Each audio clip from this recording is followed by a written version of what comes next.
Copa del Rey കലാശ പോരാട്ടത്തിനിടെ ഡഗ്ഔട്ടിലിരുന്നിട്ടും ചുവപ്പ് card വാങ്ങിയ ശേഷം റഫറിക്കെതിരെ ഐസ് പാക്ക് എറിഞ്ഞ സംഭവത്തിൽ ക്ഷമാപണവുമായി റയൽ മാഡ്രിഡ് താരം ആന്റോണിയോ റുഡിഗർ തന്റെ പ്രവൃത്തി ന്യായീകരിക്കാനാവാത്ത തെറ്റാണെന്നും സംഭവത്തിൽ റഫറിയോടും മറ്റുള്ളവരോടും ക്ഷമ ചോദിക്കുന്നുവെന്നും റുഡിഗർ ഇൻസ്റ്റഗ്രാമിൽ കുറിച്ചു.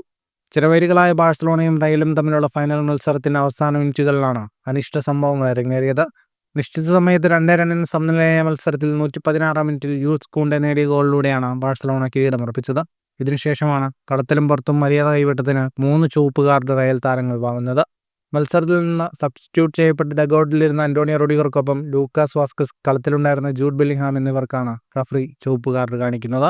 ചുവപ്പ് കാർഡ് ലഭിച്ചതോടെ കൂടുതൽ പ്രകോപിതനായ റുഡിഗർ താഴെ കിടന്നിരുന്ന ഐസ് പാക്ക് എടുത്ത് റഫറിക്ക് നേരെ എറിയുകയായിരുന്നു. സഹതാരങ്ങളും കോച്ചും ഏറെ പണിപ്പെട്ടാണ് റുഡിഗറിനെ പിന്തിരിപ്പിച്ചത്. സംഭവത്തിൽ മത്സരവിലക്ക് ഉൾപ്പെടെയുള്ള കടുത്ത നടപടികൾ ഉണ്ടാകാനിരിക്കെയാണ് റുഡിഗറിന്റെ ക്ഷമാപണം എത്തുന്നത്.